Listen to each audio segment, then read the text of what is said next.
Thanks for staying with us. We're going to continue with the punch. Yes, the major headline. So they said 24 states, at least 24 states of the Federation will not be able to pay workers' salary this year without having to wait for the federal allocation from the central government.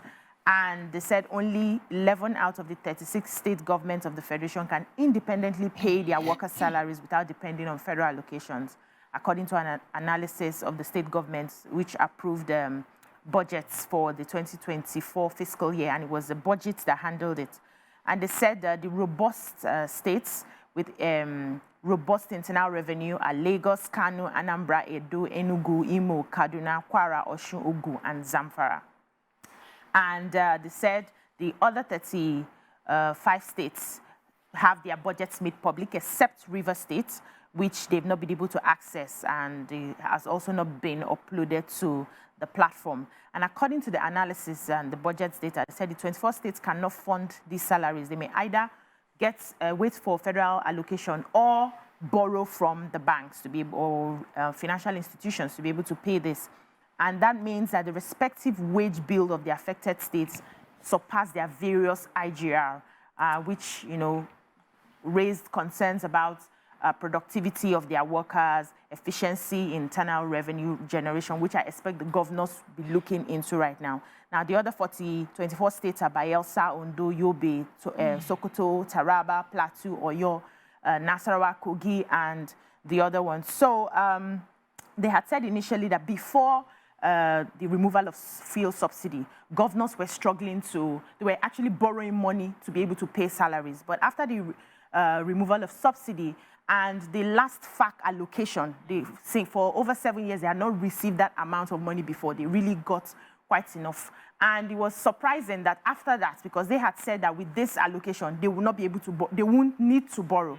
But it's now surprising that they are asking for about 27 billion to be able to pay after they had received, huge amounts of money in the FAC allocation. And the banks that really borrowed them the most in the first quarter of last year were, I think, Access Bank did the most, then Fidelity Bank and Zenith Bank.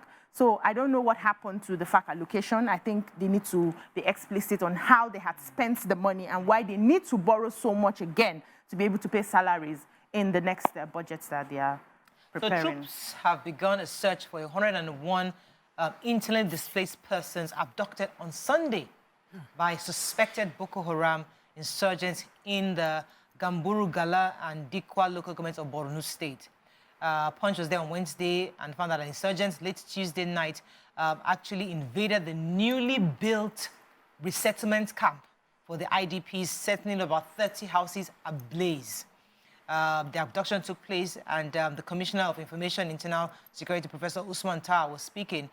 He said that they had dispatched several officials to the village to assess the situation before they can actually issue any official statement. So the insurgents abducted 53 girls and 48 boys who strayed out of the IDP camp to fetch firewood, and that was when they were abducted by these people. How can the 101 people go and look for firewood? I'm not sure that's probably accurate, but hopefully we should get some more confirmed stories from there as soon as the commissioner is able to get investigation ongoing and get something official to convey to the press. No. This story is very important. So the federal government's foreign scholarship beneficiaries have lamented unpaid 8-month stipends. They said that these people are some of them are in Russia, Morocco, Algeria, China, Hungary, and other countries. And they are under the bilateral education agreement scholarship. The government is meant to pay them stipends every month. They said for some of them, it has had their consequences, such as being evicted from their apartments. The people in China said they have not gotten stipends since April, May 2023. Some people that were in Russia said the last payment they got covered up until August, and no payment has gotten to them till now. They said they are forced to navigate financial hardship amidst the pressure for academical stress. That they know they are aware of the current challenges Nigeria is facing back home, but the terms of the exchange program did not allow them to take any jobs to aid themselves. Wow. The government needs to be decisive. Come back home. You can't afford this right now. Are we funding Fix this them or into, not? They can't afford to. I don't think it is. We already funded the school fees. I don't think it's the most important in order of priority of what we should be putting money into dollars that we are looking for as a country into. So it's a conversation of either you say they should come back home because they can't work, or you rearrange their your bilateral Their terms arrangements so that to they're say able to that work. they can work, so they can sort themselves and leave them to fend for themselves. Besides, people are smart enough. You know that there are other ways you can sort yourself in the midst of these things. You don't have to wait for government to tell you to work. Exactly. It's Daily Sun. Bell tolls for Edo Deputy Governor. Tinubu African leaders, diplomats, others hail African Development President additional on AWO Leadership Award. Court vacates orders sacking Aburi as LP chairman. Open grace in Abuja to end soon, says Wike. Killing of farmers, Senate takes case to Tinubu. Imo rescue 15 hostages in Zamfara. Appeal court bars EFCC from retrying Kalu. Bloody day in Benue, family of 738 others killed in gang clashes. And tension as Bayelsa community shuts shell flow station. Okay. Okay, I have the insecurity. The emotion under matters of urgent public importance moved by Senator Emmanuel Dende of Benue State. He's representing certain villages, Kwande, Ukum, Logo, Kasina, Ala councils in Benue State, and it says that no fewer than 50 persons have been killed in fresh attacks in several of those communities. The Senate resolved during that motion, after deliberating on it, that they will be visiting the President, Bola Ahmed Tinubu, on this issue. They said other communities affected as recently as March 5 are Tuluv, Borikio, Kundav, Ugbam, Uyam, and several other communities, a lot of them. And also supporting that motion was the Chief Whip of the Senate, Mohammed Ndume, Senator Ndume, who said that the House is tired of observing a minute's silence on all this. These farmers, 50 persons that were attacked, are farmers, and the continued attacks or killing of farmers by herdsmen should be stemmed. They said they've continued to have outcry without seeing any, clear action by the executive on this, and so they'll be taking the matter direct to meet with the president. So the Nigerian Army and Navy troops on Tuesday neutralized 5 armed men in the firefight at identified IPOB ESN camps in Ejemekuru in Oguta local government area of Imo State. So this was in a statement by the Director of Army Public Relations, Major General Onyema Nwachukwu, in Abuja yesterday. And he said that the troops overpowered the armed separatist resistance with overwhelming firepower and recovered a significant cache of dangerous weapons. He said the weapons recovered included 1 AK-47 rifle, 2 pump-action semi-automatic rifles, 1 locally fabricated guns, 2 magazines, 3 rounds of 7.62 millimeter special ammunition. And they also recovered motorcycles, 2 mobile handsets, and a camouflage jungle hat. Now, the troops also deployed for counter-insurgency operations in the Northwest. They said they successfully rescued 15 kidnapped victims in Zamfara. And, they heard about it, they swiftly responded, and they were able to mobilize their people to do that. So the idea is that they were able to recover rescue all the kidnapped victims unharmed. That's one. And also, this is a fight against insurgency, and the Nigerian army, the Nigerian troops are really looking to a place where we'll get to that state with less insecurity issues across the state, and they're doing their job. And we are glad that we are seeing and hearing what they are doing as well. Well done. Okay, so we haven't heard from Minister of FCT for a while. Has he said something? Is that your story?